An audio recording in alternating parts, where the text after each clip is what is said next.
Un cri, une fenêtre, et un secret enfoui sous des éclats de verre. Bienvenue dans Contes policiers, je suis votre hôte Samuel. N'hésitez pas à me laisser un commentaire et à me dire d'où vous nous rejoignez. C'est toujours un plaisir de savoir d'où notre famille mystérieuse nous écoute. C'est parti. C'était le genre de journée de juillet qui semblait bien décidé à flatter la campagne anglaise. Le village de Charnham Green baignait d'un doux soleil, ses haies fleuries et ses cottages fraîchement repeints pour la fête annuelle du jardin de St. Swithin, une tradition modeste mais profondément ancrée dans la tradition des guirlandes, des génoises et des jeux de société. La pelouse du cimetière était un patchwork de tables à tréteaux, de thé à la crème et de compétitions distinguées autour de tartes à la confiture et de génoises Victoria.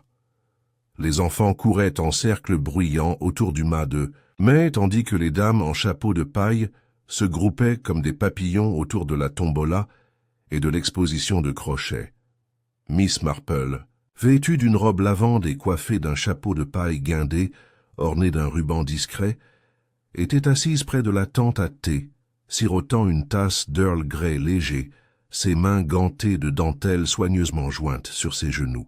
Elle souriait poliment mais sans grand intérêt, au débat en cours sur les chrysanthèmes injustement snobés par les juges. « Ils ont encore remis le ruban bleu à Hilda Ventham », murmura Madame Gage, l'épouse du pasteur, en se penchant avec l'urgence du scandale. « Honnêtement, Jane, je suis presque sûr qu'elle les vaporise de lac. Celle sur le rebord de sa fenêtre n'était pas aussi belle. Je pense qu'elle... »« C'est peut-être un secret ou deux, » dit Miss Marple d'un ton doux. « C'est généralement le cas en matière de compétition. » Le véritable fond de la fête, cependant, ne résidait pas dans la rivalité entre jardiniers ou dans la vente aux enchères silencieuse, mais dans la présence, certains pourraient dire intrusion, de M. Lewis Simner, le vitrier et réparateur de fenêtres du coin. Récemment, Simner était revenu à Charnham Green après une mystérieuse absence de 20 ans, installant un modeste atelier à la sortie du village, près de la vieille forge. Avec un strabisme permanent et une légère odeur de térébenthine, Simner avait tenté avec une certaine agressivité de se réintégrer à la vie du village. « Avez-vous entendu ?»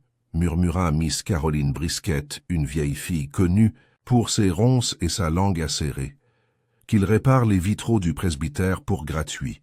Libre, on ne donne rien à moins d'avoir quelque chose de pire à cacher. Miss Marple hocha la tête distraitement. Elle avait remarqué que Simner ne regardait jamais personne droit dans les yeux et qu'il semblait toujours à l'affût de quelque chose hors de portée, comme un homme effrayé par un bruit soudain. C'était juste au moment où la fanfare commençait une interprétation légèrement désaccordée de Jérusalem que le rythme doux de la fête a été brisé, littéralement. Un cri retentit près du stand de gâteaux. Les gens se retournèrent en murmurant, serrant serviettes et tasses. Une petite foule commença à se rassembler près du presbytère, où une dépendance servait de vestiaire improvisé pour la prochaine représentation du groupe de théâtre amateur. En quelques instants, la cause du tumulte devint grotesquement évidente. M. Lewis Simner était à moitié affalé dans l'embrasure de la porte basse, un éclat de verre déchiqueté enfoncé dans sa gorge. Du sang avait imprégné sa chemise et ruisselé sur le plancher usé. Une fenêtre brisée au-dessus de lui s'ouvrait comme une bouche silencieuse. Un halètement collectif parcourut le jardin comme une brise avant une tempête. C'est M. Ellison, l'agent de police local, qui a brisé la paralysie en aboyant pour qu'on aille chercher le médecin. Il s'est accroupi près du corps, a pris son pouls et a grimacé. Mort, aucun doute là-dessus. Madame Gage serra le bras de Mademoiselle Marple. « Mon Dieu, Jane, c'est monstrueux. » Mais Miss Marple ne répondit pas.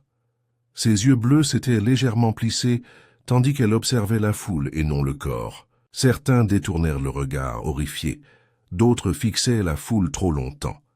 Un homme s'essuya nerveusement les mains sur son pantalon. Un autre, le jeune Derek Ventham, le jardinier du vicaire, sembla disparaître complètement dans la confusion. Miss Marple prit une petite gorgée de son thé. Il était devenu bien froid, et quelque part dans les recoins de son esprit, un petit murmure s'éleva, un motif, pas encore visible, mais en train de se former.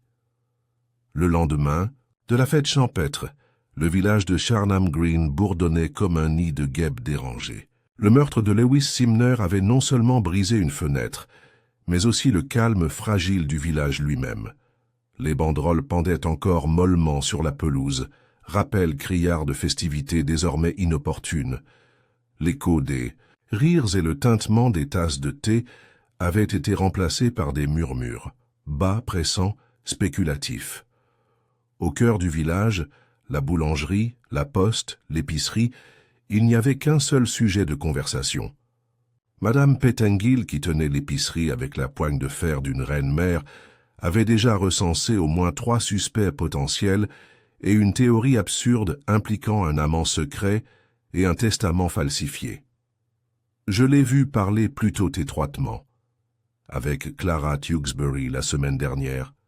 S'annonça-t-elle à son auditoire captivé, composé de 2 clients et d'un facteur attardé, et elle a l'air plutôt perturbée depuis. À mon avis, il y a un triangle amoureux caché dans tout ça. « Oh, allons, Dora », dit M. Pegg, l'ancien instituteur, appuyé sur le comptoir avec une patience théâtrale. La pauvre Clara n'a pas eu de visite de gentleman depuis le couronnement. Si Simner avait tenté quoi que ce soit, il lui aurait fallu un miroir pour flirter. Quand même, renifla Madame Pettingill.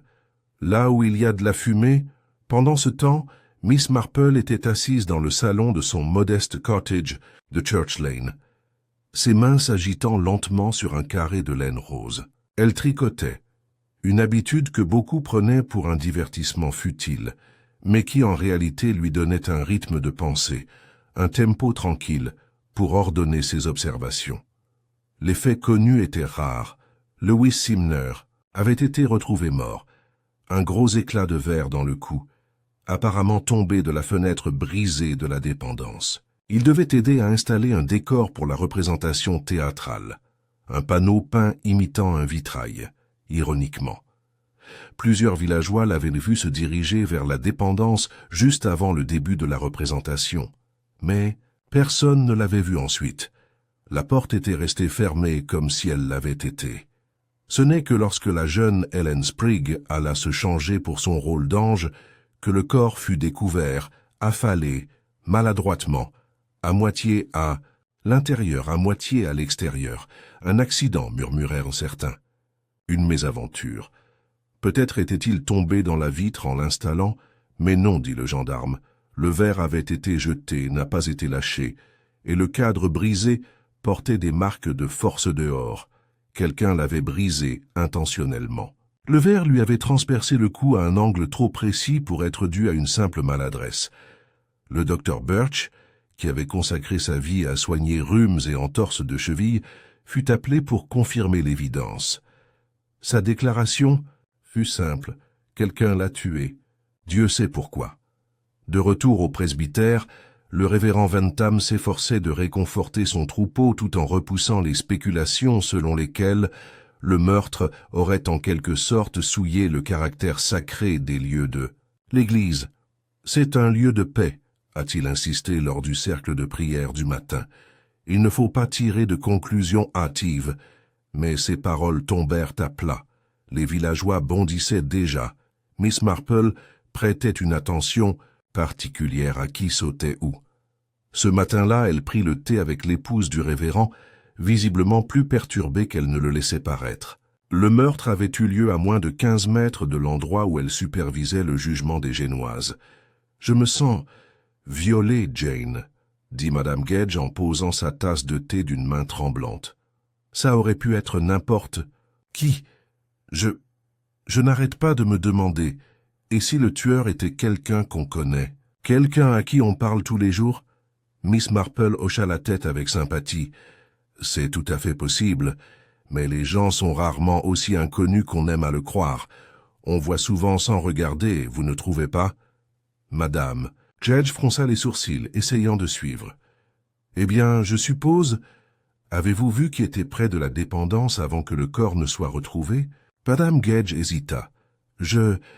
Eh bien, Clara était près de la tente à thé, bavardant comme d'habitude. Derek Ventham a disparu un moment. Il a dit qu'il vérifiait le générateur. Et cette fille des magasins, Nancy Elwood, elle voltigeait, nerveusement, mais elle a toujours l'air anxieuse. Pourquoi? Aucune raison, répondit Miss Marple avec sa douceur habituelle. C'est juste que les gens en disent souvent plus qu'ils n'en disent. Pendant ce temps, au bureau du gendarme, le jeune gendarme Ellison commençait à ressentir le poids des attentes. Il avait succédé au sergent Bone à la retraite 6 mois plus tôt et n'avait pas anticipé que son premier meurtre impliquerait de tels ennuis sociaux. Il était assis à son bureau, regardant les noms qu'il avait griffonnés sur son bloc-notes. Derek Ventham, Clara Tewksbury, Nancy Elwood, le révérend et Madame Gage, Ellen Sprigg. Tous avaient été près des lieux, d'une manière ou d'une autre. Tous prétendaient n'en savoir que peu, et tous avaient un passé avec Simner, mais ils n'en savaient pas encore précisément quel genre. Le retour de Simner au village avait visiblement remué des séquelles. On murmurait une vieille dispute avec le père du vicaire, une dispute oubliée depuis longtemps à propos des limites de propriété. D'autres affirmaient que Simner était parti dans un nuage, impliquant une jeune fille et un scandale. Mais personne ne se souvenait vraiment des détails. Du moins, c'est ce qu'on disait. Ellison se frotta les tempes. C'était comme essayer de clouer du brouillard sur un mur. Cet après-midi-là, Miss Marple prit soin de passer devant la dépendance. Elle était encore bouclée par une ficelle et un panneau poli. Police, affaires, défense d'entrée. Les éclats de verre avaient été nettoyés, même si une fine ligne de sang marquait encore le seuil de la porte. Elle leva les yeux vers le cadre, bois neuf, mastic bon marché, verre cassant. Une fenêtre facile à briser si quelqu'un s'en donnait la peine. Son regard se porta vers le jardin derrière le presbytère, où le chemin bifurquait discrètement derrière la remise. Elle remarqua les empreintes de pas, plus grandes que les siennes et suffisamment profondes pour suggérer que quelqu'un s'était tenu là un moment. Observer, attendre, un oiseau chantait au-dessus de nos têtes. Miss Marple resta immobile. Mademoiselle Marple, elle se retourna et vit Ellen Sprigg, la jeune fille qui avait découvert le corps derrière elle. La jeune fille était pâle, les yeux écarquillés et cerclés de rouge. « Oh, ma chère, dit gentiment Miss Marple, vous devez être terriblement secouée. »« Je n'arrive pas à dormir, murmura Ellen. Je n'arrête pas de le voir, tout ce sang. » Et la façon dont ses yeux étaient ouverts. Miss Marple lui prit doucement le bras. Le traumatisme ne frappe jamais là où on l'attend, mais parfois partager un peu aide. Ellen hocha la tête en se mordant la lèvre. « Je l'ai entendu se disputer, » dit-elle soudain. « Avant que ça arrive, derrière le hangar, je n'ai rien dit aux policiers. J'avais peur que ça empire les choses. » Les yeux de Miss Marple s'adoucirent. « Avec qui ?» Ellen hésita. « Je ne sais pas. J'ai seulement entendu sa voix en colère. Il a dit quelque chose à propos de « Tu ne peux pas revenir et faire comme si rien ne s'était passé. » Et puis quelque chose à propos de « vie brisée. » Puis j'ai entendu du verre se briser. Et puis je l'ai trouvé. La main de Miss Marple se serra doucement sur celle de la fille. « Tu as été très courageux de me dire ça. » Tandis qu'Hélène hochait la tête en larmes et retournait sur le chemin, Miss Marple restait où elle était, observant le hangar, la fenêtre brisée et le jardin ombragé. Quelque chose s'est produit à Charnham Green il y a longtemps, pensa-t-elle. Quelque chose qui avait été balayé sous un tapis métaphorique pour revenir avec une vitre très réelle et très nette, et quelqu'un qui se croyait en sécurité, était maintenant tout le contraire. L'agent Ellison ne s'était jamais considéré comme un homme nerveux. Sérieux, certes, jeune peut-être, mais il était un homme à cheval sur l'ordre et avait toujours cru que la logique et la procédure, appliquées correctement, pouvaient démêler les fils les plus emmêlés. Et pourtant, assis derrière son bureau encombré, lisant la déclaration que la jeune Ellen Sprigg avait finalement prononcée ce matin-là, après avoir été gentiment encouragée par Miss Marple, sans doute, il ressentit un malaise grandissant. La note de confrontation qu'elle avait décrite, les mots de Simner, « Tu ne peux pas revenir et faire comme si rien ne s'était passé », répétait-il dans sa tête comme une cloche qui n'arrêtait pas de sonner. Qu'est-ce qui n'était pas arrivé? Ou plutôt, qu'est-ce qui s'était passé? Qu'est-ce que Simner prétendait être sans importance, avec seulement cette brève déclaration et une liste de vagues souvenirs de villageois plus intéressés par les théories que par les faits? L'affaire restait plus floue que formelle. Ellison se sentait dépassé. Et malgré sa fierté, il se surprit à faire de longues promenades devant le cottage de Miss Marple, espérant un aperçu ou peut-être une conversation pour le guider. Il n'a pas eu à attendre longtemps. 7. Après-midi-là, Miss Marple l'invita à prendre le thé. « C'est horrible, n'est-ce pas ?» dit-elle en lui versant une tasse avec sa précision habituelle. Le meurtre bouleverse l'ordre moral, surtout dans un endroit où tout le monde se connaît, ou croit se connaître. Ellison hocha la tête solennellement. « J'essaie de rester professionnel, Miss Marple, vraiment, mais chacun a sa version des faits et aucune ne colle. » Miss Marple sourit doucement. « Les gens mentent rarement complètement, agent. Edith. » Il cligna des yeux. « Modifié? Oh oui. Ils disent à la vérité qui leur convient, celle qui les met en valeur ou qui occulte les choses désagréables. » Elle lui tendit une assiette de gâteau aux graines. Il la prit, presque inconsciemment. « Prenez le jeune Derek Ventham, » poursuivit Miss Marple d'une voix légère, presque rêveuse. Le jardinier du révérend, un garçon brillant mais impulsif. Il s'emporte facilement. Saviez-vous qu'on l'a vu se disputer avec M. Simner la semaine précédant la fête? Ellison releva brusquement la tête. « Non, je ne l'ai pas vu. Qui a vu ça? » Caroline Brisquet. Elle les a vus près des jardins ouvriers. Simner a attrapé Derek par le bras. Derek s'est écarté, le visage rouge. « Il avait l'air carrément meurtrier, a-t-elle dit. C'est elle qui a dit ça, pas moi. » Ellison prit son carnet. « Tu crois? »« Oh, je crois que les gens se disputent souvent, » dit Miss Marple. « Mais c'est toujours intéressant. » Quayle. « Se disputent à ce sujet. » Ellison fronça les sourcils. « Tu crois que Derek a un mobile ?» Miss Marple prit simplement une gorgée de thé. « Je crois en la nature humaine, constable, et je crois qu'il nous est souvent plus facile de détruire les symboles de notre culpabilité que d'affronter la culpabilité elle-même. » Ce soir-là, l'agent Ellison a rendu visite à Derek Ventham, qui taillait les haies derrière le presbytère avec des ciseaux agressifs. « Monsieur Ventham, » commença Ellison, « puis-je vous dire un mot ?» Derek se raidit, mais hocha la tête. « Je t'ai déjà tout dit, je n'ai rien vu. » Ellison ouvrit son carnet. « Mademoiselle Brisquet a mentionné qu'elle vous avait vu, vous et Monsieur Simner, avoir un échange assez houleux la semaine dernière. » Derek laissa tomber ses ciseaux. Cette vieille sorcière espionne toujours les gens, quand même. Le jeune homme se frotta la nuque, évitant le regard d'Ellison. « Écoute, ce n'était rien. Il a dit quelque chose d'irrespectueux, à propos de ma mère. »« Ta mère. Elle a travaillé pour sa famille autrefois, il y a longtemps. Il a dit qu'elle était une voleuse, qu'elle avait pris quelque chose qui ne lui appartenait pas. N'importe quoi, elle n'a jamais rien volé de sa vie. Je lui ai dit de la fermer. » Ellison griffonnait furieusement. Et qu'a-t-il répondu? À cela, il a ri. Il a dit que le passé refait toujours surface, même quand on le croit enfoui. Ce satané homme était plein d'énigmes. Je ne l'ai pas tué, si c'est ce que tu penses. Je n'ai pas dit que tu l'avais fait. Derek détourna le regard. Il manigançait quelque chose, c'est tout ce que je sais. Quelque chose qui n'avait rien à voir avec les vitres, mais avec les secrets. Alors qu'Ellison retournait vers la ruelle, il passa devant le presbytère, où un petit chemin tortueux menait aux anciennes archives paroissiales. Il marqua une pause. Selon le révérend Ventham, Simner avait posé des questions étranges dans les semaines précédant sa mort, Il s'enquérait des plans de construction, des registres paroissiaux, des actes.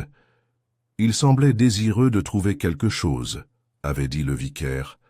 Il disait s'intéresser à la restauration du patrimoine, mais je ne l'ai pas vraiment cru. Miss Marple avait également entendu ce commérage et le soir, elle était assise tranquillement avec le révérend Wentham dans le salon du presbytère, la même pièce où Simner avait été un jour réprimandé par le père du vicaire, quelque chose dont Miss Marple se souvenait depuis des décennies. « Tu étais bien jeune à l'époque », songea-t-elle à voix haute. « Mais je me souviens d'une petite conversation, rien de scandaleux bien sûr, à propos de fiançailles. Rampus et d'argenterie manquantes. Le révérend Wentham serait dit légèrement. Mon père a bel et bien parlé à M. Simner avant qu'il ne quitte le village. On m'a dit que Lewis avait été renvoyé de son apprentissage pour mauvaise conduite, mais je n'ai pas donné de détails. Il a quitté la ville peu après et l'affaire a été oubliée. Jusqu'à son retour, dit doucement Miss Marple. Le vicaire soupira. Il semblait changé, plus calme mais observant toujours tout le monde, comme s'il les évaluait. Et puis il s'est mis à poser des questions, de vieilles questions. Miss Marple regarda le feu. Parfois, les gens reviennent non pas pour tourner la page, mais pour se venger. Elle se leva. « Merci, révérend. Vous m'avez été d'une grande aide. Ce soir-là, tandis que le vent bruissait dans les haies et qu'une pluie fine crépitait contre les vitres, Miss Marple était assise près de la lampe, son tricot intact. Son regard était lointain. Quelque chose avait été volé, des années auparavant.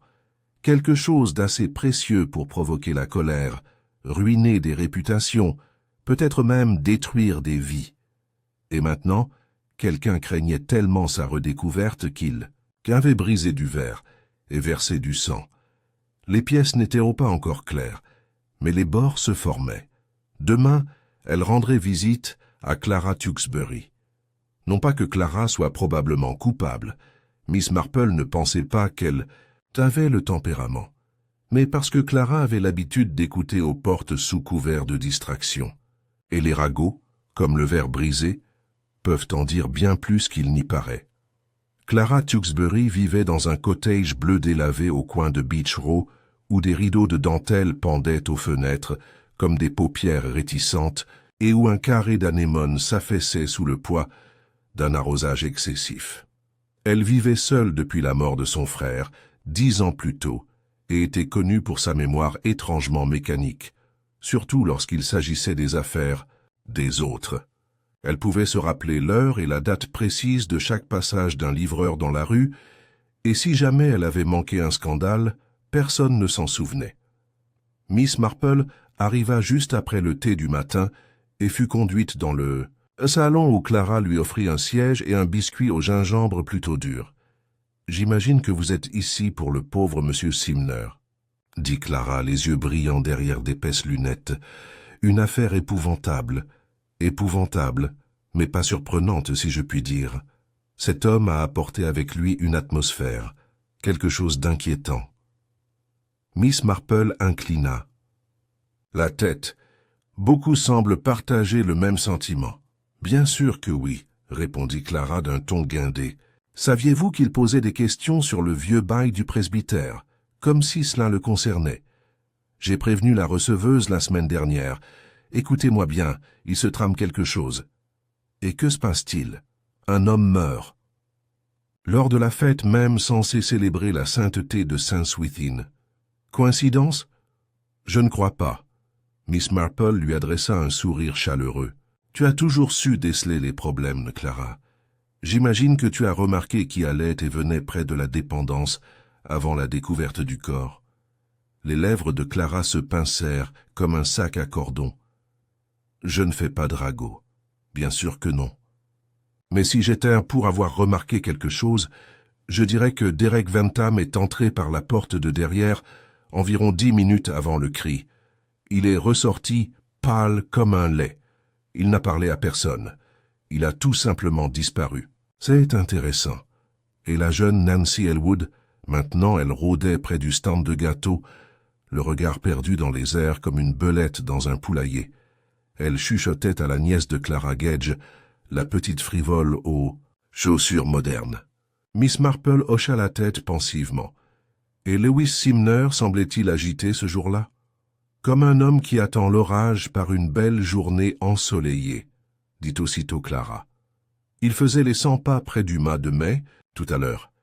Il marmonnait, puis il s'est précipité vers la dépendance, et c'est la dernière fois que je l'ai vu. En prenant congé de Miss Marple, elle nota discrètement une note dans son petit carnet relié. Clara Tewkesbury, malgré son côté mélodramatique, se trompait rarement sur les détails.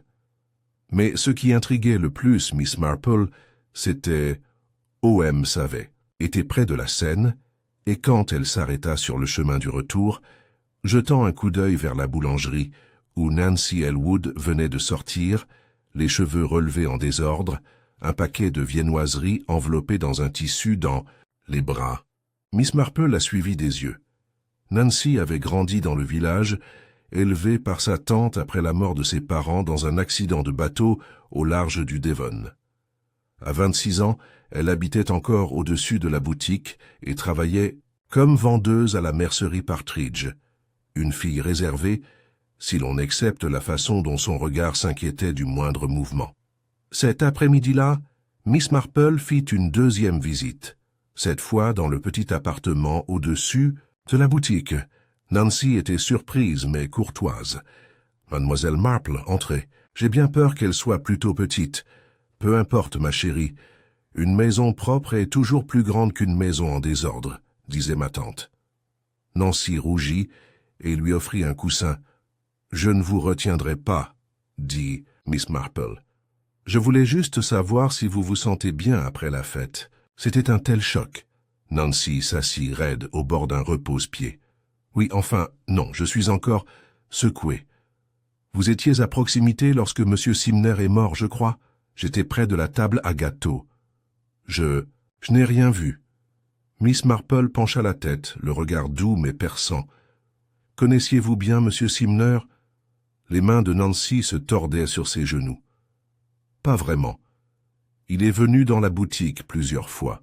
Il avait l'air bizarre, toujours à l'affût.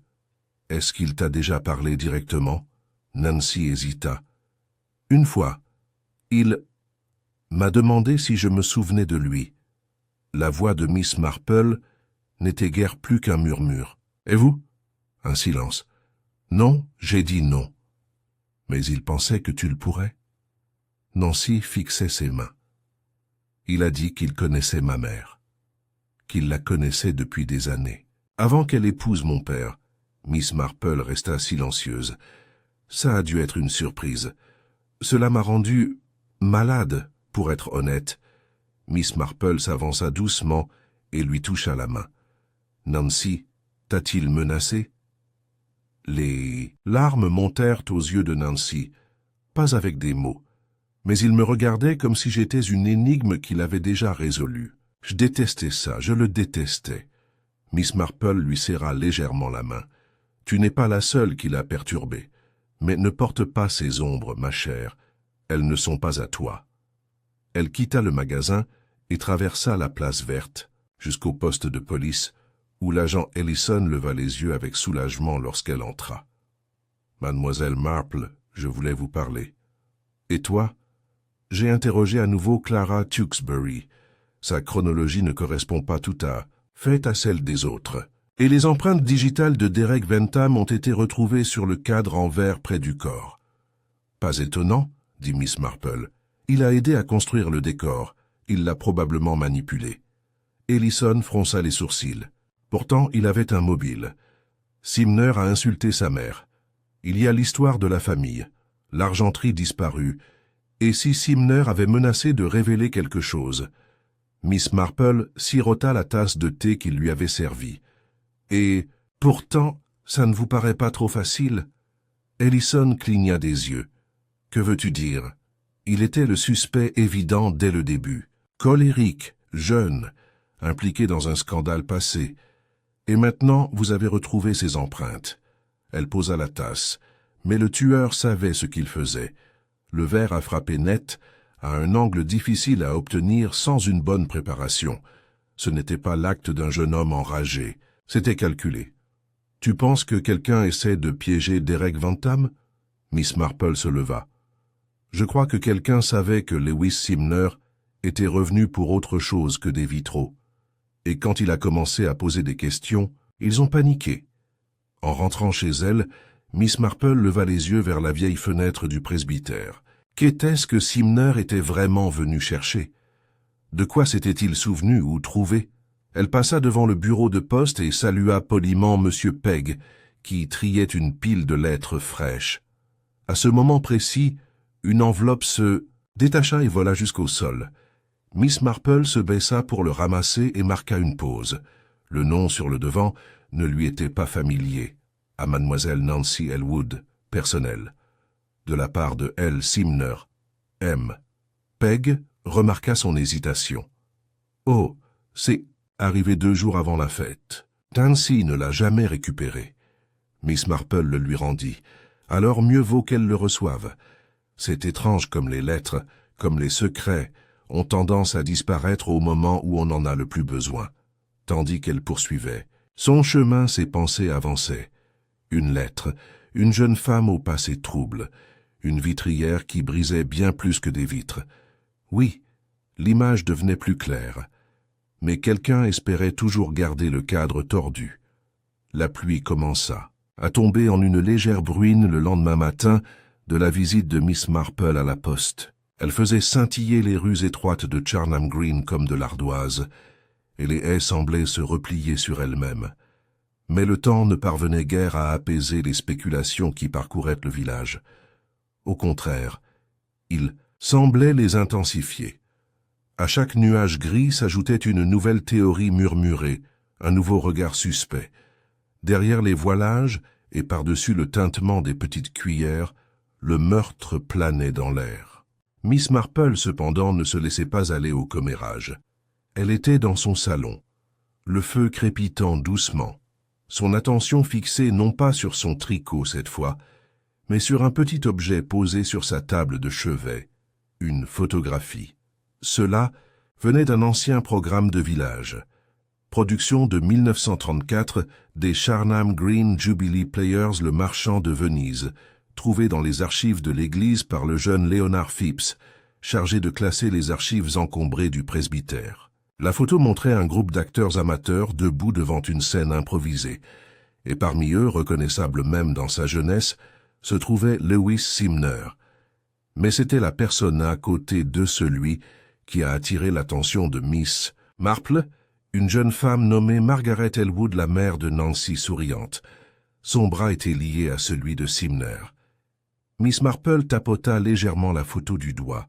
Pas un mariage, mais quelque chose. Une connexion. Simner n'avait pas menti. Il avait connu sous le nom de Margaret Elwood, peut-être intimement. Le timing était cohérent. Les âges étaient cohérents. Ce qui ne correspondait pas encore, c'était la raison du retour de Simner. Mais s'il avait autrefois aimé la mère de Nancy et que Nancy ne l'avait jamais connue, qu'est-ce qui a changé? Elle réfléchissait encore à cette question lorsqu'on frappa à la porte. C'était l'agent Ellison, le manteau trempé et l'air troublé. « Je sors de la forge », dit-il sans préambule. « Je suis allé parler à M. Giles des Gonds de la porte de la dépendance. Quelque chose me tracassait. »« Oh » Miss Marple lui fit signe de s'asseoir. Ellison prit la chaise en face d'elle et se pencha en avant. Giles dit que la porte ne pouvait pas être ouverte de l'extérieur sans forcer. Le loquet coince de l'intérieur. Mais la façon dont Simner a été retrouvé à moitié dedans, à moitié dehors, n'a aucun sens à moins qu'il ne l'ait ouverte lui-même, ou qu'il ne connaisse quelqu'un qui le pourrait. Miss Marple remuait son thé. « Et vous, qu'en pensez-vous? Que quelqu'un l'a attiré à l'intérieur ou l'y a rencontré? Quelqu'un en qui il avait confiance, ou qu'il craignait suffisamment pour ne pas refuser ?» Miss Marple esquissa un sourire discret. « Il me semble, agent, que notre tueur a peut-être mis la scène en scène. » Ellison hésita. « Il y a autre chose. Un petit morceau de tissu bleu a été retrouvé sur un clou près du cadre de la fenêtre. Le verre s'était brisé vers l'extérieur et non vers l'intérieur. » Les yeux de Miss Marple s'illuminèrent. « Ah, Qu'est-ce que cela signifie pour vous? Cela signifie que le verre n'a pas été brisé lors d'une bagarre. Ah, l'intérieur, le bâtiment. Il a été brisé dehors, peut-être pour donner l'illusion d'un accident ou d'une effraction. Une diversion. Comme un acteur qui balance sa voix, Ellison fronça les sourcils. Donc, celui qui a tué Simner était peut-être déjà à l'intérieur avec lui. La fenêtre a été brisée pour faire croire que quelque chose, ou quelqu'un, était venu de l'extérieur. Précisément. Ils restèrent assis en silence pendant un moment. Miss Marple demanda alors « Dites-moi, auriez-vous par hasard remis une lettre à Nancy Elwood hier ?» Ellison cligna des yeux. « C'est vrai, le receveur de poste a dit qu'il était resté en attente pendant 2 jours, de Simner lui-même, en l'occurrence. C'est plutôt ce que je pensais. Elle était pâle comme un linge quand elle l'a lu. Je lui ai demandé si elle voulait en parler, mais elle a refusé. Miss Marple se leva et se dirigea vers son bureau, où elle prit la photo. Elle la tendit à Ellison. Margaret Elwood, la mère de Nancy, aux côtés de Lewis Simner. Ellison l'examina. « Tu crois? Je pense que le retour de Simner n'avait rien à voir avec le vitrail, mais plutôt avec le passé. Quelque chose entre lui et Margaret. Quelque chose d'inachevé. Peut-être a-t-il découvert que Nancy était sa fille. » Ellison se pencha en arrière et expira. Ça expliquerait pourquoi il la recherchait, pourquoi il la perturbait. Et c'est peut-être pourquoi quelqu'un voulait le faire taire. Ellison la regarda fixement. « Tu crois que Nancy... » « Je crois que Nancy avait peur, dit doucement Miss Marple. Mais je ne crois pas qu'elle soit violente. Pas à ce point-là. Non, quelqu'un d'autre craignait ce que Simner pourrait révéler, ou craignait qu'il ne s'approprie quelque chose, un héritage peut-être, une réputation. Ellison se frotta la tempe. Alors, qui avait quelque chose à perdre? Miss Marple resta silencieuse un instant. Puis elle dit « L'argenterie de l'église ». Ellison leva les yeux. « Tu y penses encore ? Il a disparu à peu près au moment où Simner a quitté le village, dit-elle, et cet argent n'a jamais été retrouvé. Un vol non signalé. À la police, pourquoi? Par honte, par protection ou par silence ?» Ellison y réfléchit. Si Simner était accusé ou savait qu'il avait pris et était revenu les affronter, il a peut-être essayé de s'en servir comme un moyen de pression, conclut Miss Marple, ou menacé de le révéler. Cette lettre à Nancy n'était peut-être pas du tout une réunion sincère, mais un dernier avertissement. Ellison se leva. « Je vais revérifier les archives de l'église, et je reparlerai au révérend Ventham. » Miss Marple hocha la tête. « Examinez attentivement les registres fonciers, surtout vers 1934. Qui a eu accès aux clés de la sacristie? Qui en avait les moyens et l'opportunité? » Alors que le gendarme partait, Miss Marple s'assit de nouveau près du feu. Ses yeux se posèrent à nouveau sur la photographie, puis au tricot sur ses genoux. Quelque chose de bleu, un fil qui bouge, un motif qui commence à émerger. Elle avait vu quelqu'un porter une écharpe bleu marine foncée à la fête. Une écharpe en laine épaisse, hors saison, mais utile pour cacher une égratignure ou peut-être une tache de sang. Qui l'avait portée? Ses yeux se rétrécirent, d'Adam Gedge. La femme du pasteur avait été troublée par la scène. Plus qu'un simple choc, Miss Marple soupçonnait désormais. Culpabilité, complicité, peur, il était temps de visiter à nouveau le presbytère. Cette fois, avec ses questions aiguisées comme la lame d'un vitrier. La pluie avait cessé en milieu de matinée, laissant derrière elle cette odeur particulière de pierre mouillée et de lavande qui flottait toujours dans l'air autour du presbytère. Miss Marple s'approcha de la maison avec son calme habituel, bien que son esprit fût occupé par autre chose que la météo. Elle n'avait pas d'accusation concrète à porter pour l'instant, mais il y avait des choses à dire et des questions qui avaient trop tardé à être posées. Madame Gedge ouvrit elle-même la porte. Elle paraissait pâle et fatiguée, mais sans exagération. Ses mains étaient occupées avec un torchon et une légère couche de farine maculait son cardigan. Oh, Jane, dit-elle en esquissant un sourire. Quelle semaine! Entrez, je viens de préparer un biscuit au miel. Ce serait charmant, répondit Miss Marple, si vous n'êtes pas trop occupé. Ils s'installèrent dans la cuisine du presbytère, une pièce chaleureuse et confortable, où flottait une légère odeur de cannelle et de citron. Le gâteau éponge était léger et moelleux, et Miss Marple en prit une petite bouchée avant de poser sa fourchette. « J'ai pensé à Monsieur Simner, » dit-elle. Madame Gage se raidit légèrement. « Oui, c'est épouvantable. Arthur n'a presque pas dormi.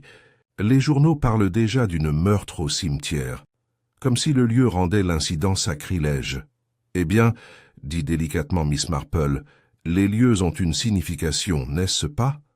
Le lieu où quelque chose se produit nous en dit souvent la raison. Je suppose. Miss Marple prit une autre gorgée de thé. Tu portais une écharpe bleu marine à la fête, n'est-ce pas? Madame Gage parut un instant surprise. Oui, il y avait du vent. En effet, même si je me souviens avoir trouvé qu'il faisait plutôt chaud pour de la laine. Il y eut un court silence. Le regard de Madame Gage se posa sur ses genoux, où ses mains étaient maintenant trop serrées. Connaissiez-vous Lewis Simner avant son retour à Charnham Green? Non, dit-elle trop vite. Puis après un moment, c'est... Oui, il y a des années. Il était apprenti ici, sous la direction du père d'Arthur. Il aidait souvent aux fenêtres. Nous étions adolescents. La voix de Miss Marple resta douce. Il s'est passé quelque chose pendant ce temps-là? La mâchoire de Madame Gage se crispa. C'était une erreur stupide, une indiscrétion de jeunesse. Il croyait qu'il y avait plus entre nous qu'il n'y en avait. Tu l'as refusé. Je ne l'ai jamais mené en bateau, rétorqua-t-elle. Puis, se reprenant, elle ajouta, il était insistant. Quand il est parti, j'ai cru que c'était la fin. Mais quand il est revenu, oh Jane, il a dit des choses. Miss Marple attendait. La voix de Madame Gage se réduisit à un murmure. Il a dit qu'il avait encore quelque chose à moi, quelque chose qui m'appartenait, et qu'il me le rendrait à la fête. Mais je n'ai jamais rien reçu. Est-ce qu'il a dit ce que c'était? Elle secoua la tête. Seulement que ça changerait les choses. Il a dit qu'Arthur méritait la vérité. La vérité sur quoi? Mais Madame Gage se contenta de secouer la tête, plus violemment cette fois. Je ne sais pas, je ne voulais pas savoir. Je lui ai dit de me laisser tranquille. Miss Marple se pencha en arrière et observa silencieusement. Tu avais peur de ce qu'il pourrait révéler. La femme la regarda dans les yeux. Ne le serais-tu pas? Miss Marple ne répondit. Passe. L'horloge de la cuisine résonna bruyamment. Plus tard, dans l'après-midi, Miss Marple s'arrêta aux archives paroissiales, où Léonard Phipps triait encore de vieux papiers et registres fragiles sous la supervision du révérend. Elle a demandé à voir l'inventaire paroissial de 1934, l'année où l'argenterie a disparu. Le révérend Wentham, toujours réticent à lui faire plaisir, finit par céder. C'est terriblement ennuyeux, je vous préviens. Juste des noms, des clés et des reçus. Ce sont souvent les choses les plus éclairantes, a-t-elle déclaré. L'inventaire était succinct. L'église possédait 6 chandeliers en argent, 2 calices et une coupe cérémonielle. L'année suivante, la liste avait été modifiée, sans aucune mention des raisons du retrait de 3 objets. Aucune trace de perte ou de vol. Annota Miss Marple à voix haute. Juste disparu. Le révérend Wentham haussa les épaules, mal à l'aise. Mon père n'a pas toujours été du genre à se documenter, et c'était la guerre. Oui, dit Miss Marple, mais pas en correct, en temps de guerre. Elle tourna la page. Ah, voilà quelque chose. Margaret Elwood. On lui a donné une clé temporaire de la sacristie pendant la production de Le Marchand de Venise, pour le rangement des costumes. Pas aidé à la création des costumes cette année-là, a confirmé le révérend. Elle était très active au sein des Players. Miss Marple tapota la marge. Et Lewis Simner était le régisseur. Ça les aurait obligés à entrer et sortir de l'église tous les jours. Elle ferma doucement le livre. Et si Simner n'avait pas volé l'argenterie? Et s'il découvrait que quelqu'un d'autre l'avait fait? Ou peut-être que Margaret l'avait fait et que Simner en avait pris la responsabilité pour la protéger. Le révérend Ventham pâlit. Mais pourquoi reviendrait-il maintenant? Pour laver son honneur peut-être, ou pour affronter quelqu'un, ou pour revendiquer quelque chose qu'il croyait lui appartenir, comme une fille. Ventham s'assit lourdement. « Tu crois qu'il pensait que Nancy était sa fille? Je crois qu'il en était certain. »« Bon Dieu !» murmura Ventham. Miss Marple se leva. Simner est revenu pour réparer les dégâts, mais quelqu'un avait passé trop de temps à étouffer l'affaire pour laisser cela se produire. Elle quitta le presbytère et se dirigea vers l'épicerie du village. Nancy Elwood terminait sa journée, nouant son manteau à la taille. Elle leva les yeux au ciel en voyant Miss Marple et elle marqua un silence prudent avant de parler. « Je t'attendais. » Miss Marple hocha la tête. « Vous avez reçu la lettre. » Nancy détourna le regard. « Il a dit qu'il était mon père. Il a dit que ma mère l'aimait, mais qu'elle avait peur du regard des autres. Surtout quand elle s'est fiancée à mon père. Elle ne lui a jamais dit qu'elle était enceinte. Il est parti avant ma naissance. Vous avez dû être bouleversé. Je ne savais pas si je devais le croire. Je ne vouloir a. Mais tu ne l'as pas tué. » Nancy la regarda d'un air sévère. « Non, je détestais ce qu'il me faisait ressentir. Mais je ne l'ai pas tué. Je le jure. Je te crois. » Un court silence s'écoula entre eux. Les yeux de Nancy s'emplirent d'une tristesse sourde. « J'aurais aimé le connaître autrement, » dit-elle, « pas comme quelqu'un venu bouleverser les choses et mourir dans un hangar d'église. » Miss Marple lui toucha doucement la main. « Parfois, on ne choisit pas la façon dont les gens reviennent dans notre vie. On choisit seulement comment on y répond. » Alors que Miss Marple traversait le village à pied, les nuages au-dessus d'elle s'étaient dissipés pour prendre une teinte ambrée pâle. Ses pensées s'emballaient à présent. La peur de Madame Gage, l'histoire familiale du révérend Ventham, l'accès temporaire de Margaret Elwood, le retour de Simner avec une vérité que personne ne voulait voir révélée. Et pourtant, une chose n'allait pas. L'écharpe. Un morceau de laine bleu marine avait été retrouvé près de la fenêtre, brisé, trop judicieusement placé, et Derek Ventham, le jardinier du vicaire, avait été retrouvé avec du verre dans la poche de sa veste lors d'une fouille de routine ce matin-là. Mais tout cela semblait bien placé. Trop de points pointés dans une seule direction. Quelqu'un plantait des indices, et Miss Marple, qui avait passé sa vie à écouter les murmures du village et à regarder les feuilles de thé tourbillonner dans les tasses, savait que les meurtriers n'essayaient souvent pas de cacher leurs traces. Ils ont essayé de détourner l'attention d'eux. Demain, elle inviterait les suspects à prendre le thé et observer-les de très près. Le lendemain matin, l'aube était fraîche et claire, une douce brise caressant les feuilles naissantes des arbres du village. La journée semblait différente.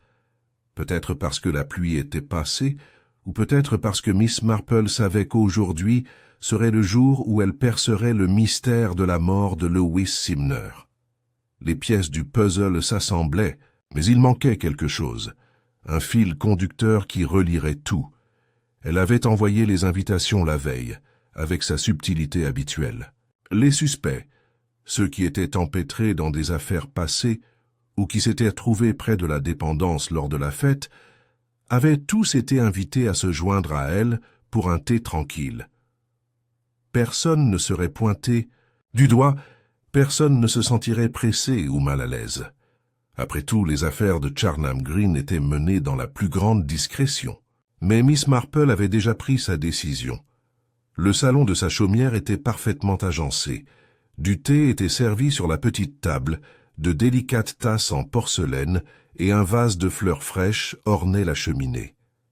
Miss Marple était assise dans son fauteuil, son tricot à côté d'elle, mais son esprit était entièrement concentré sur ce qu'elle savait et ce qu'elle soupçonnait.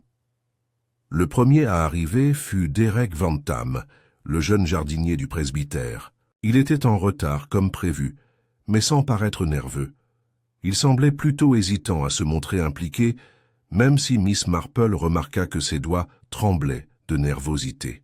« Bonjour, Miss Marple, » dit-il en entrant dans la pièce avec un sourire forcé. « Derek, ravi que tu aies pu te joindre à nous.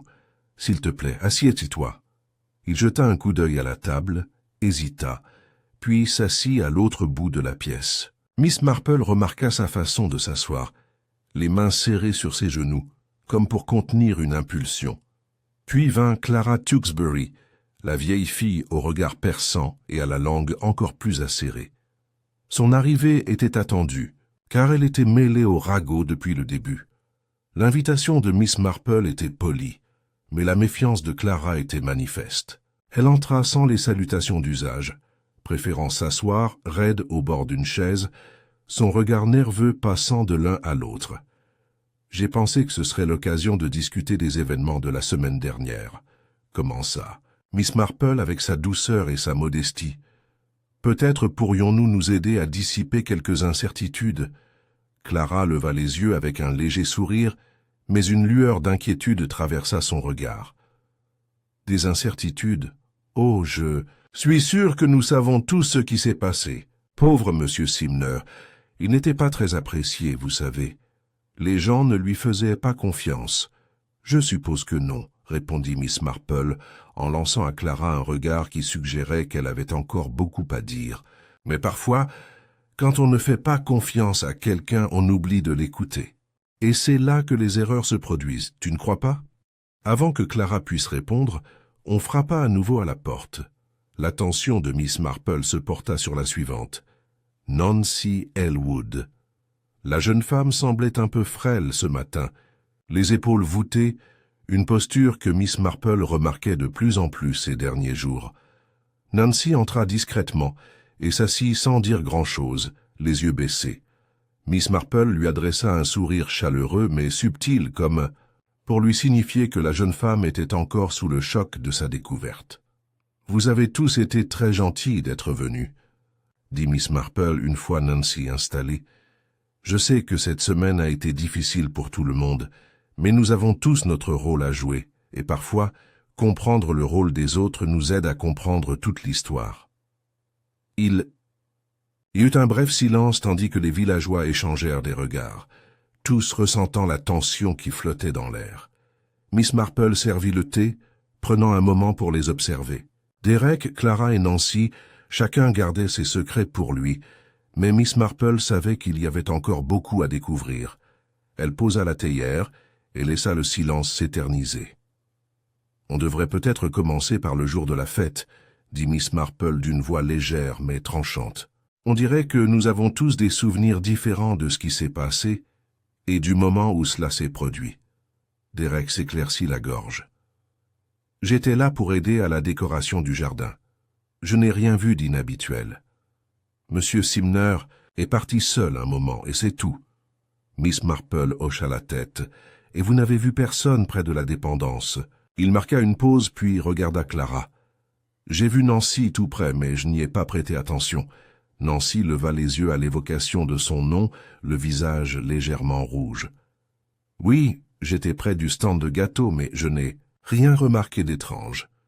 Honnêtement, j'étais surtout inquiète pour les gâteaux. » Miss Marple tourna son attention vers Clara. « Et toi, Clara, qu'as-tu vu ?» Clara se tortilla, mal à l'aise. « Je n'ai pas vu grand-chose. Monsieur Simner se comportait bizarrement, comme je l'ai déjà dit. Il marmonnait quelque chose. Il se parlait à lui-même. Je n'ai rien entendu de particulier. » Miss Marple marqua une pause, réfléchissant. « Tu l'as déjà dit, mais il y avait plus que ça, n'est-ce pas ?» Le visage de Clara se crispa, son regard évitant celui de Miss Marple. « Que veux-tu dire ? Je crois que tu comprends ce que je veux dire, Clara, » dit doucement Miss Marple, même si ses paroles étaient un peu tranchantes. « Simner savait quelque chose de ton passé, de ce qui s'est passé quand il est parti. C'est toi qu'il est revenu chercher, n'est-ce pas ?» La pièce se figea, le silence empreint d'une tension inexprimée. Le regard de Clara se porta sur Derek, puis sur Nancy, et enfin sur la tasse de thé qu'elle tenait à la main. Elle ouvrit la bouche comme pour parler, mais les mots restèrent muets. Nancy, qui semblait retenir son souffle, prit enfin la parole. Que s'est-il passé entre toi et M. Simner, Clara? Clara prit une longue inspiration. Il avait le droit d'être en colère. J'ai fait une erreur. Je lui ai dit que je ne pouvais pas être avec lui, que j'étais déjà promise à quelqu'un d'autre. Mais je ne pensais pas qu'il partirait comme ça. Et puis, il est revenu, des années plus tard, me posant des questions sur des choses que je préférerais oublier. Elle s'essuya rapidement les yeux, la voix tremblante. Je pensais qu'il allait tout gâcher. Je pensais qu'il allait tout raconter à quelqu'un. Et puis tout a éclaté au grand jour, les choses que j'ai dû enterrer. Miss Marple resta silencieuse un instant, laissant la salle s'installer au son des aveux de Clara. Puis, elle se pencha en avant. « Que voulait-il de toi, Clara ?» Les mains de Clara tremblaient. Il voulait savoir pour l'argenterie. Il savait que c'était moi qui l'avais prise avec mon fiancé de l'époque. C'était censé rester secret, une façon de le faire taire sur ce qui s'était passé entre nous. Mais quand je l'ai vu à la fête, j'ai compris qu'il comptait me dénoncer. Miss Marple observa Clara attentivement. « Alors tu pensais qu'il allait révéler la vérité sur l'argenterie et sur ton passé. » Les yeux de Clara étaient écarquillés et ses lèvres tremblaient. « Oui, je ne pouvais pas le laisser faire ça. C'est pour ça que tu l'as tué, » dit Miss Marple doucement. Les mots restèrent suspendus dans l'air, lourds et indéniables. Le visage de Clara se vida de ses couleurs. Elle ouvrit la bouche, mais les mots restèrent coincés dans sa gorge. Miss Marple se rassit, les yeux toujours fixés sur Clara. « Tu voulais protéger tes secrets, n'est-ce pas? Mais quelqu'un d'autre voulait les protéger, là leur aussi. » Nancy prit une inspiration brusque. « Que veux-tu dire ?» La voix de Miss Marple était douce. « L'argenterie n'a pas disparu par accident, Nancy. Quelqu'un avait les moyens de la cacher, de la dissimuler, et quelqu'un d'autre était prêt à tuer pour la garder enfouie. » Les larmes de Clara coulaient à flots, la main sur la bouche. « Je n'ai jamais voulu que ça arrive comme ça. » Miss Marple se leva de sa chaise, ses vieux os craquants. Elle tourna son regard vers la fenêtre, où les derniers rayons du soleil de l'après-midi se reflétaient sur le clocher lointain de l'église. « Non, Clara, » dit-elle d'une voix calme et posée, « mais tu savais exactement. Qu'est-ce que tu faisais quand tu as porté ce coup final ?» La pièce était plongée dans une tension sourde, comme si l'air retenait son souffle, attendant que le fil final soit tiré. La confession de Clara Tewkesbury flottait dans l'air tel un lourd nuage, et pourtant, Miss Marple savait que cette histoire était encore plus complexe qu'il n'y paraissait. Le moment était venu de révéler toute la vérité, et elle comptait bien tout remuer. Clara, le visage pâle et baigné de larmes, restait assise, les mains tremblantes sur ses genoux. Elle avait déjà avoué son rôle dans la mort de Simner, son mobile, sa peur de voir la vérité éclater au grand jour. Mais Miss Marple sentait qu'un détail crucial restait non dit. La confession de Clara avait été pleine d'émotion, mais il lui manquait la clarté nécessaire pour tout lier. « Clara, » dit doucement Miss Marple d'une voix presque chuchotée, « tu as dit que tu l'avais tué pour protéger tes secrets. À propos de l'argent, de ton passé. Mais une question reste sans réponse. Qu'est-ce qui a poussé Simner à revenir à Charnham Green après toutes ces années ?» Les yeux de Clara s'écarquillèrent et elle détourna le regard. « Je ne vois pas ce que tu veux dire. Je le pense, » répondit doucement Miss Marple. « Simner n'est pas revenu uniquement pour vous faire chanter au sujet de l'argenterie. Il est revenu parce qu'il croyait avoir le droit de connaître la vérité sur son passé. Il croyait qu'il était le père de votre fille. » La pièce devint silencieuse et les yeux de Clara se remplirent de choc et d'incrédulité. Simner, poursuivit Miss Marple, portait un fardeau depuis toutes ces années, la conviction que son histoire d'amour avec vous, il y a longtemps, avait donné naissance à un enfant. Il l'ignorait à l'époque, mais il pensait que Nancy était sa fille. Clara laissa échapper un sanglot étranglé en secouant la tête. « C'est impossible. Il ne pouvait pas savoir. Je ne le lui ai jamais dit. Je ne l'ai jamais dit à personne. »« Je crois que tu lui en as dit plus que tu ne le penses, » dit Miss Marple d'une voix douce. « Tous les indices étaient là. La ressemblance de Nancy avec lui, son incertitude quant à l'identité de son père, la façon dont Simner a semblé la reconnaître dès qu'il l'a vue à la fête.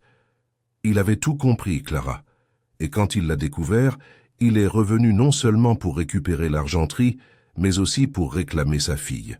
Le visage de Clara se décomposa d'angoisse. Non, non, il ne savait pas.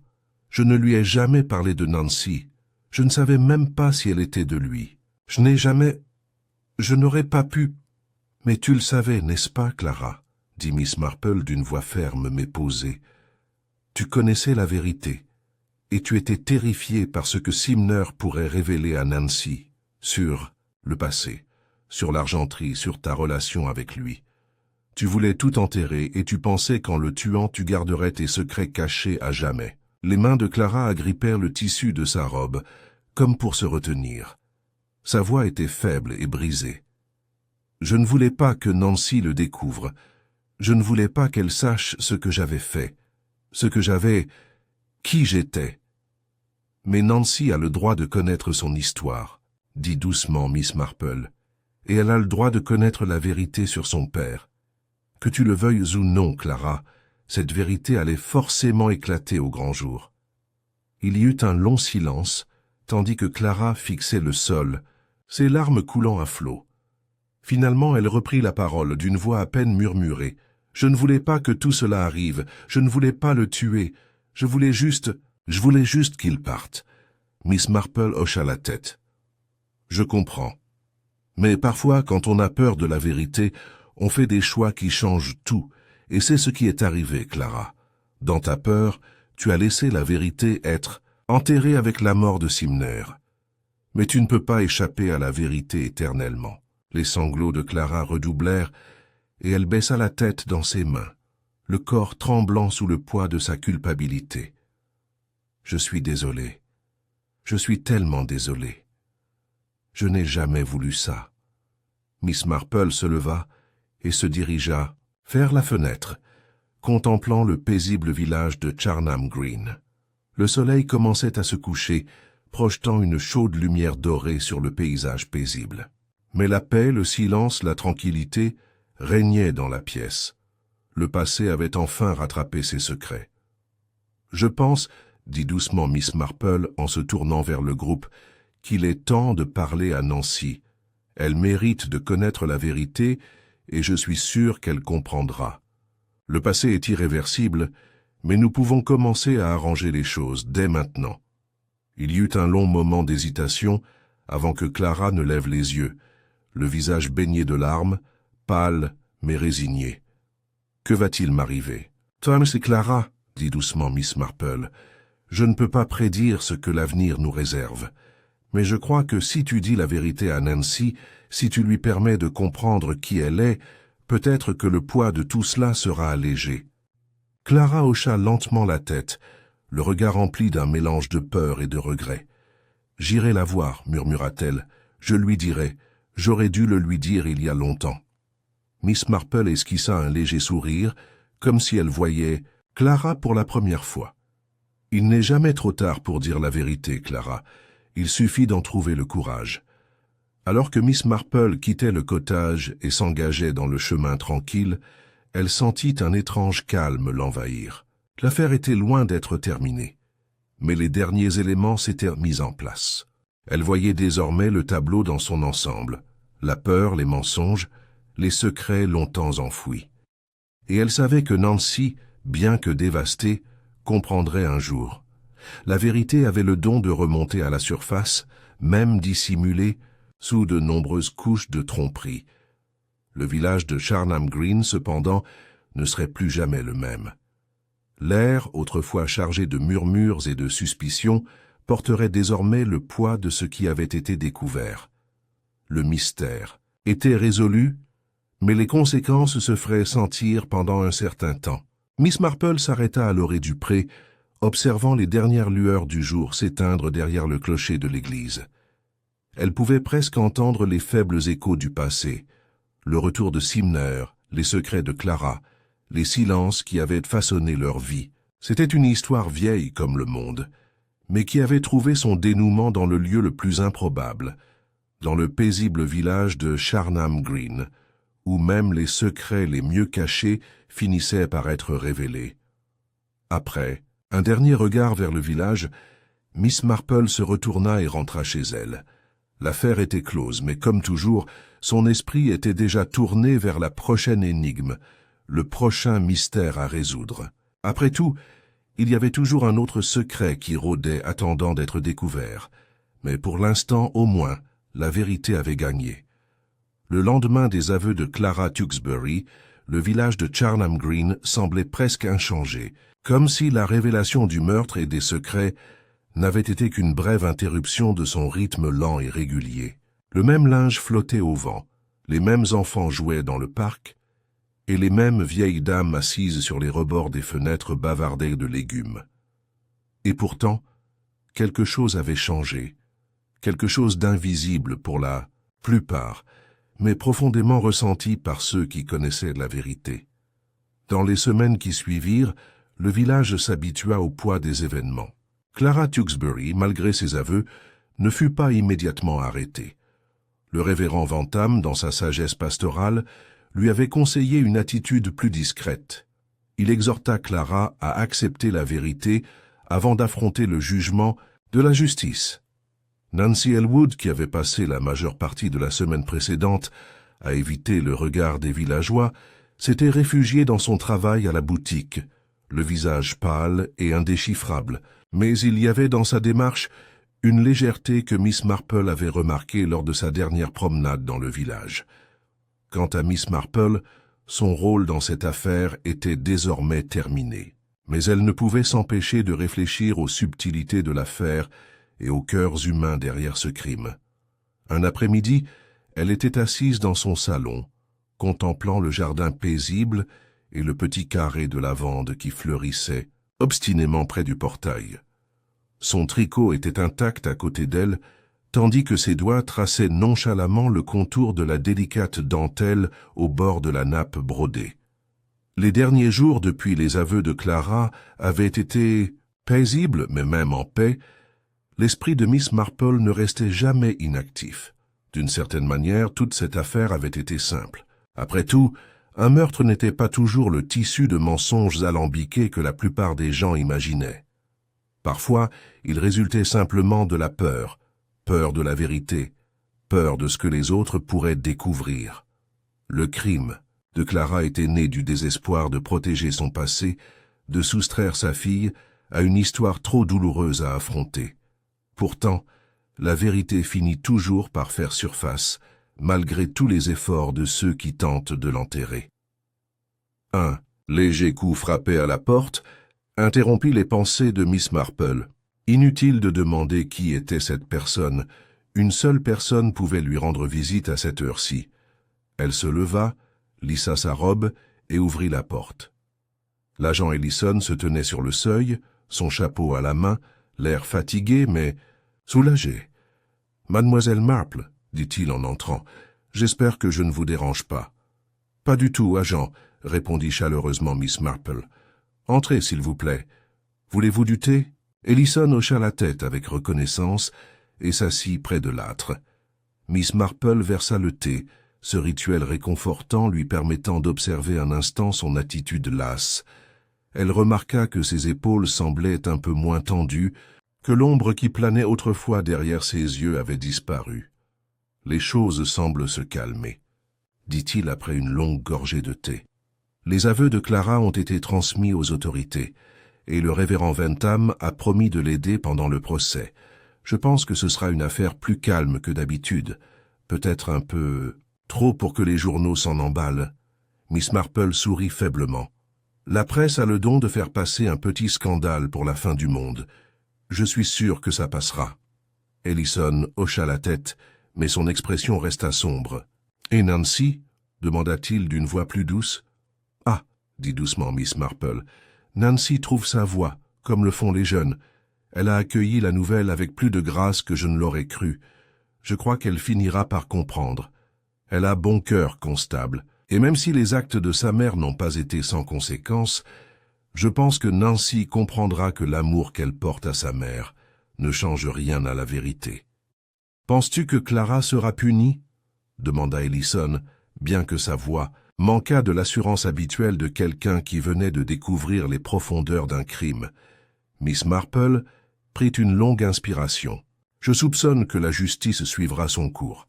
Certains pensent que les actes de Clara étaient trop motivés par la peur, par une tentative désespérée de protéger sa fille de la même souffrance qu'elle.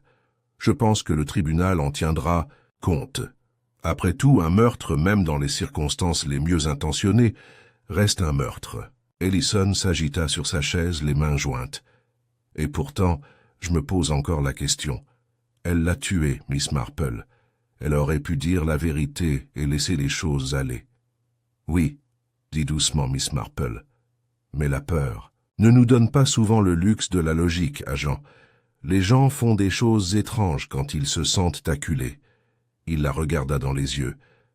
Et pourtant, tu sembles toujours savoir ce qui se passe sous la surface. Comment fais-tu?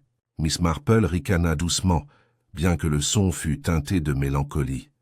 J'ai passé ma vie à observer les gens, constable. Nous nous révélons tous par de petites choses. Si on sait regarder, on peut tout voir. Pas forcément les faits, mais la vérité sur qui sont les gens. Et cette vérité est toujours là, même quand on essaie de la cacher. Ellison baissa les yeux sur ses mains un instant, l'air pensif. Je suppose que c'est pour ça que vous ne vous êtes jamais trompée, Miss Marple. Miss Marple sourit gentiment. Je n'irai pas jusqu'à dire ça, mais j'essaie d'écouter.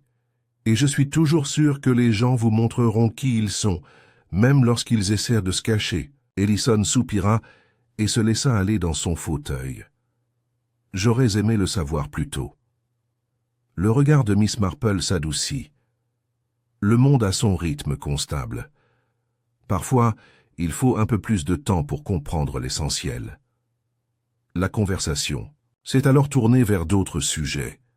Des sujets plus banals de la vie du village, la fête des récoltes à venir, les ragots locaux sur le dernier concours de jardinage. Mais l'esprit de Miss Marple s'attardait sur les questions, plus vastes que l'affaire avait soulevées. Qu'est-ce qui avait poussé Clara à tuer Sumner? Était-ce simplement la peur d'être démasquée, ou y avait-il autre chose? Miss Marple soupçonnait que la réponse résidait dans l'enchevêtrement complexe d'amour et de honte qui avait si longtemps régné sur la vie de Clara. Le poids de ses secrets, gardés pendant des décennies, avait créé en elle une pression qui avait fini par la mener à la violence. La pensée de Nancy, désormais une jeune femme qui devrait porter le fardeau des actes de sa mère, lui trottait également dans la tête.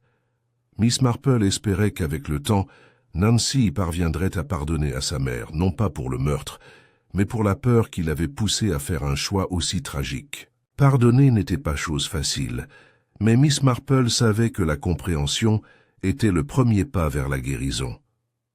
Plus tard dans l'après-midi, Miss Marple se rendit à la poste, une lettre à la main pour sa nièce. En passant devant le parc, elle s'arrêta un instant, admirant le paysage paisible. Le soleil était bas, projetant une douce lueur sur le village, et ses habitants vaquant à leurs occupations quotidiennes. Elle sourit intérieurement, satisfaite que le mystère soit résolu, que la vérité soit révélée. Pourtant, elle comprenait aussi que certaines vérités n'étaient jamais faciles à affronter, et que les personnes impliquées dans cette affaire porteraient leur propre fardeau toute leur vie. Mais pour l'instant, au moins, le village avait retrouvé son calme. Et Miss Marple, toujours vigilante, toujours patiente, savait que dans les recoins les plus tranquilles de la vie, il y avait toujours d'autres histoires à raconter. Les feuilles d'automne avaient commencé à tomber à Charnham Green, leurs teintes dorées et rousses, tourbillonnant au vent comme pour symboliser le passage du temps. Les premières gelées étaient arrivées, laissant l'air vif et le sol dur. Le village, autrefois rempli de murmures et de tensions latentes, avait retrouvé son rythme habituel. La fête n'était plus qu'un lointain souvenir, et bien que le mystère de la mort de Lewis Sumner ait profondément ébranlé le village, la vie, comme souvent, retrouvait son rythme habituel. Miss Marple, cependant, n'avait rien oublié. Son regard perçant ne manquait de rien, et ses pensées revenaient souvent aux événements survenus dans les semaines qui avaient suivi la mort du vitrier local. L'affaire avait laissé des traces, tant sur le village que sur les personnes impliquées, mais elle avait aussi apporté de la clarté, et avec elle une résolution sereine. Clara Tewksbury avait été discrètement retirée de la vie quotidienne du village. Elle avait avoué le meurtre, mais son récit était empreint d'une certaine clémence, sa peur d'être démasquée, son désespoir de protéger sa fille de la honte d'un passé depuis longtemps enfoui. Les autorités avaient accueilli sa requête avec bienveillance, et bien que le procès fût prévu pour l'hiver, Miss Marple savait que l'issue serait moins sévère qu'elle aurait pu l'être pour quelqu'un d'autre. Clara n'avait pas tué par malveillance, mais par terreur, ce qui étrangement rendait son crime plus tragique qu'infâme. Miss Marple avait rendu visite à Nancy Elwood une fois de plus, la jeune femme comprenant désormais la vérité sur ses origines. Nancy avait été dévastée, bien sûr, mais Miss Marple avait perçu en elle une force qui, avec le temps, la mènerait à la guérison. Nancy, à sa manière discrète, faisait déjà la paix avec le passé. Elle avait hérité de la résilience de sa mère, et malgré les ténèbres qui avaient obscurci ses premières années, elle était déterminée à aller de l'avant. Quant au révérend Ventham, il avait accepté la confession de sa femme et son crime sans sourciller. Malgré son trouble, le vicaire avait été d'une présence constante tout au long de l'épreuve, offrant son pardon là où d'autres auraient pu chercher vengeance. Mademoiselle Marple voyait bien que lui aussi avait fait la paix avec la situation, même si, comme Nancy, il porterait peut-être le poids de cette vérité encore longtemps. Après tout, découvrir un tel secret sur son conjoint, malgré les années écoulées, n'était pas chose facile. Une semaine après la confession de Clara, Miss Marple se retrouva à arpenter les ruelles de Charnham Green, un léger brouillard, flottant dans l'air tandis que le village se préparait à l'hiver. C'était un après-midi inhabituellement calme, et elle se dirigea vers le cimetière, ses pensées s'attardant sur l'affaire qui la dominait depuis des semaines. Elle n'était pas du genre à s'attarder sur les derniers instants d'une affaire, une fois celle-ci conclue. Pourtant, elle savait qu'il lui restait une chose à faire, quelque chose qu'elle n'avait pas dit aux personnes impliquées. Il était temps de rendre visite à la personne la plus touchée par le crime, celle qui avait le plus perdu dans cet enchevêtrement de secrets, Nancy Elwood. À son arrivée au magasin, Nancy se tenait près du comptoir, l'expression encore marquée par ses nouvelles connaissances, mais elle ressentait une paix intérieure qu'elle n'avait jamais ressentie. Auparavant, elle leva les yeux à l'entrée de Miss Marple, son visage s'adoucissant en un sourire hésitant. « Bonjour, Miss Marple, » dit-elle d'une voix assurée. « Je ne vous attendais pas. »« Je pensais passer, » répondit Miss Marple, le regard bienveillant mais scrutateur. « Je sais que ces dernières semaines ont été difficiles pour vous. » Nancy hocha la tête, ses mains s'agitant nerveusement sur un petit paquet de dentelle sur lequel elle travaillait. « C'était étrange, » admit-elle.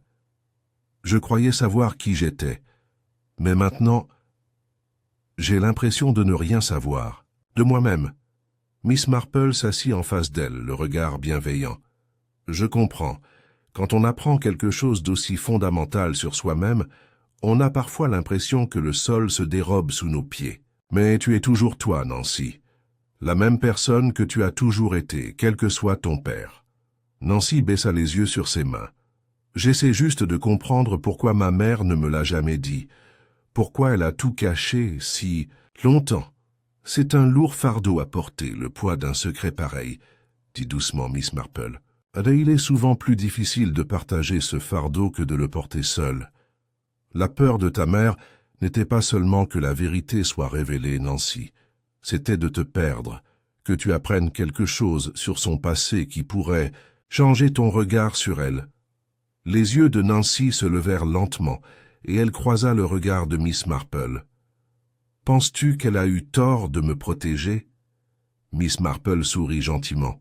« Je pense que ta mère a fait de son mieux, comte, tenue de ce qu'elle savait à l'époque. Elle a pris des décisions qui, pensait-elle, te protégeraient.